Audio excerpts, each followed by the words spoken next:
I came to Minnesota back in 2004 after graduating college. We were on the East Coast originally. I was born in New York City, and then my mom, my brother, and I moved to Vermont. And from Vermont, she really ended up missing kind of the urban environment. So she really wanted to get back to that, but wanted the four seasons and really knew that Minnesotans embrace the winter and she loves winter. So she ended up applying for a job in St. Paul and getting the job. And so when I graduated college, I didn't know where I was going to go. And kind of a few weeks after I graduated, my mom was diagnosed with a really rare form of cancer, and she was going through some treatment and needed some help and some support. So that kind of made the decision for me. I mentioned to my mom kind of what my goals and what I wanted to do after graduating. And, and she said, "Oh my goodness, I think this is the best place for you. There's tons of people here who cross-country ski. It's a very active area, it's a very active community." And she was right. And so that was over 16 years ago. And so now I live with my husband and my daughter in North Minneapolis, kind of on the east side of Theodore Wirth Park.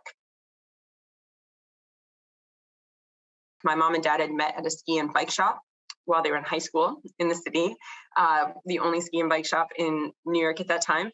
And they started running trips up to Vermont and up to upstate New York. So my childhood was a mix of living in really the most urban environment you can imagine. But then on the weekends, my parents loved going up to Vermont. And so that's what introduced me to skiing. They were in love with it. And that's kind of how I got to know how to ski.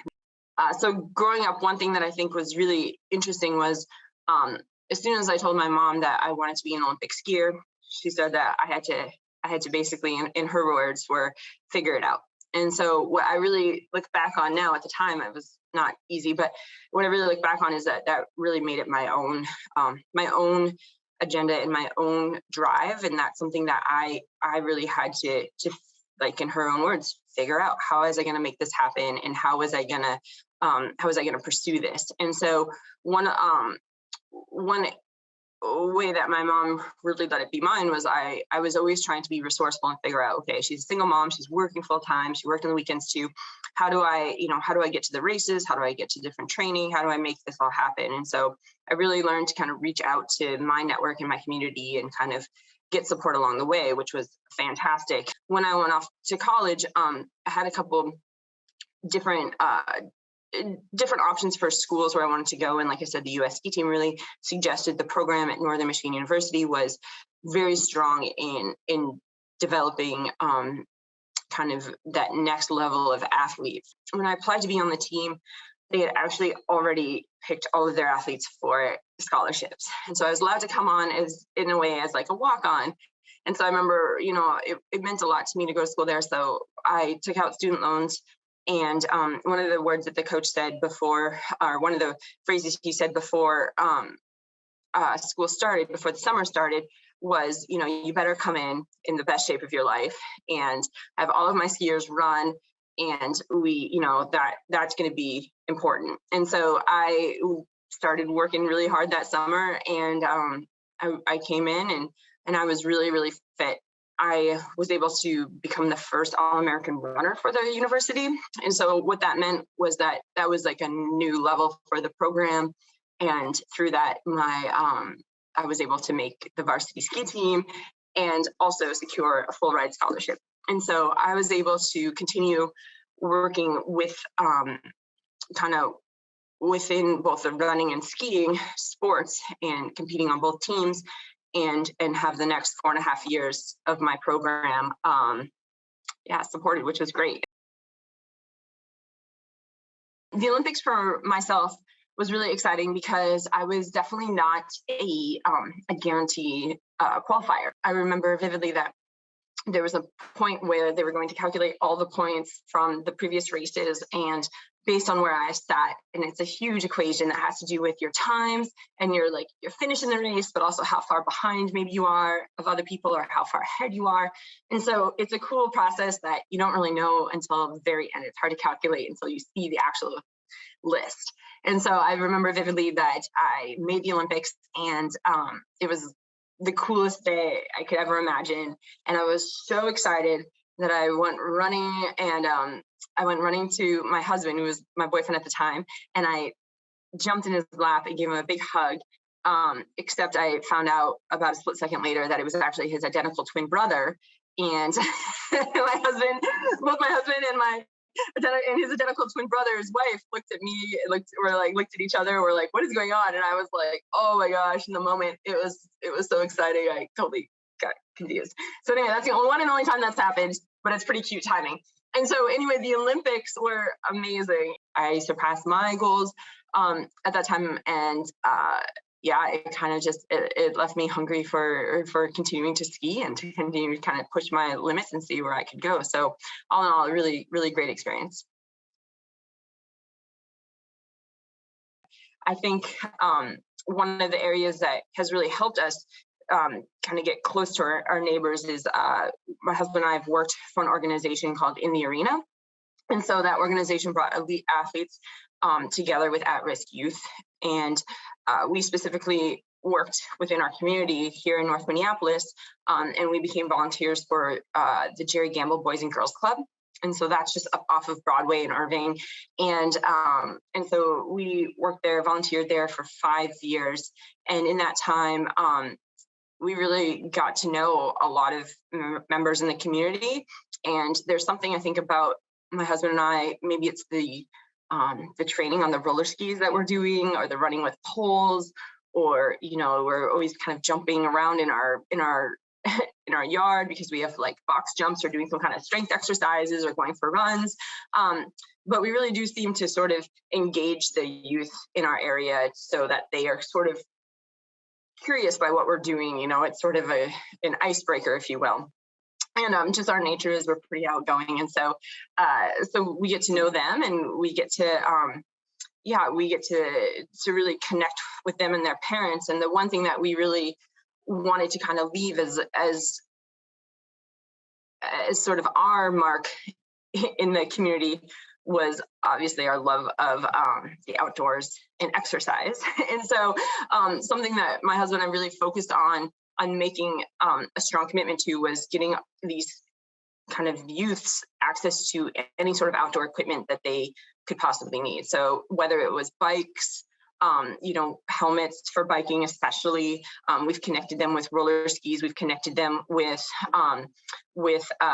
snow skis and poles and boots and things like that. And so we just want to eliminate that sort of barrier for them to be able to access these sports that are so flourishing in Theodore Wirth Park at this point. And so sort of our next goal then was to help them realize that they live in such close proximity to the park. And so we've spent a lot of time helping them learn the routes to the park. And so we've really been, their families have been very supportive of this. And so we'll bring them, and they used to not be able to bike any faster than I could run. And so I could go for a run and they could bike alongside me, and that was perfect. And so, it was just long enough that they could get tired biking, or, they would keep up the hills. I'd have to kind of sometimes push them up the hills because that's a little tougher.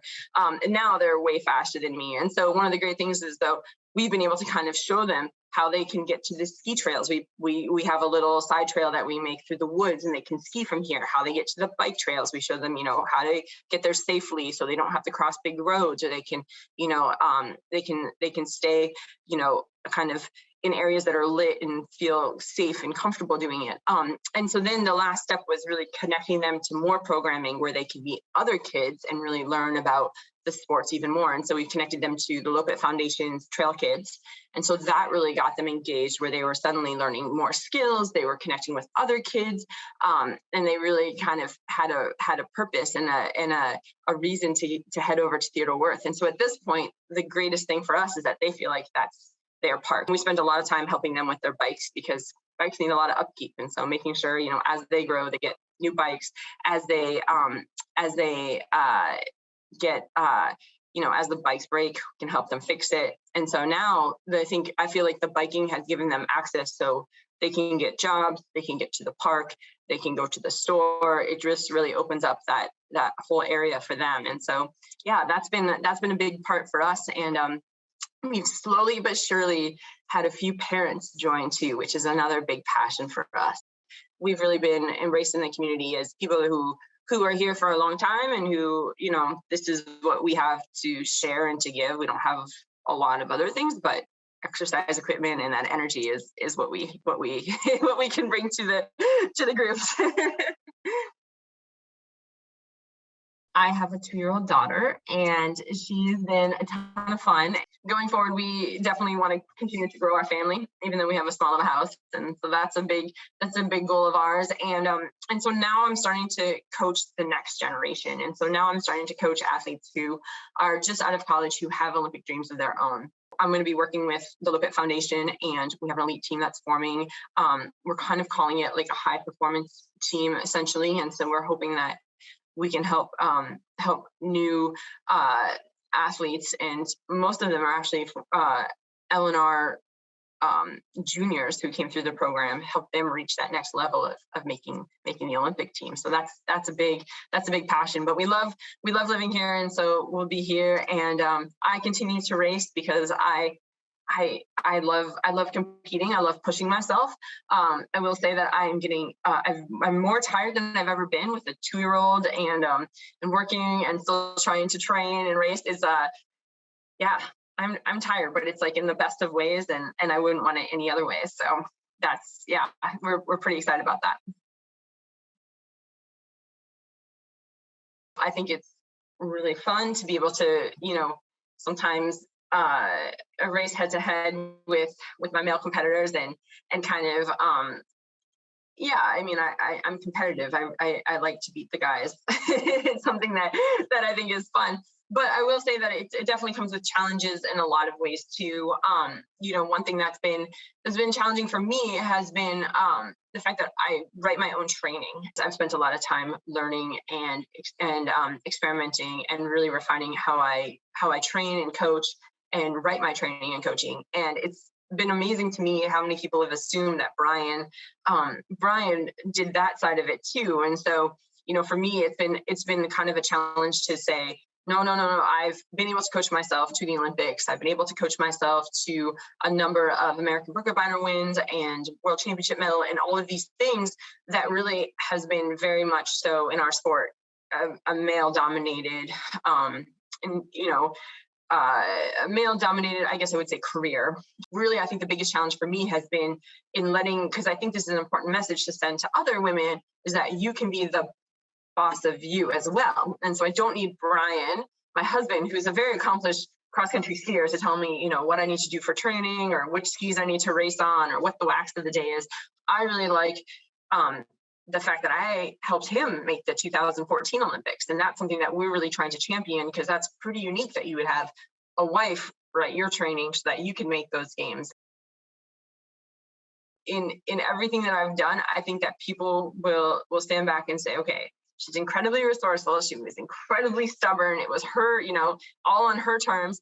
And but at the end of the day, that I really want to share everything that I've accomplished as kind of that idea of encouragement and motivation for the next person. And that doesn't necessarily need to be the next person going for the Olympics. That could be for anyone trying to achieve anything that they're, that's on their bucket list. Working with the kids in our neighborhood, in our community, I really wanted to introduce them to ideas and opportunities that they might not have had before, and really let them kind of find, and encourage them to find their dreams and their passions, and then not to be afraid to go after them, even if it didn't seem like it was going to work, even if it didn't seem like it was going to happen, that if they really wanted it and they could really hunker down and be creative and resourceful, that anything was possible. And that's something that I do stand behind. Even with all the barriers, I really do feel like there is a path to achieving your goals and dreams, and that,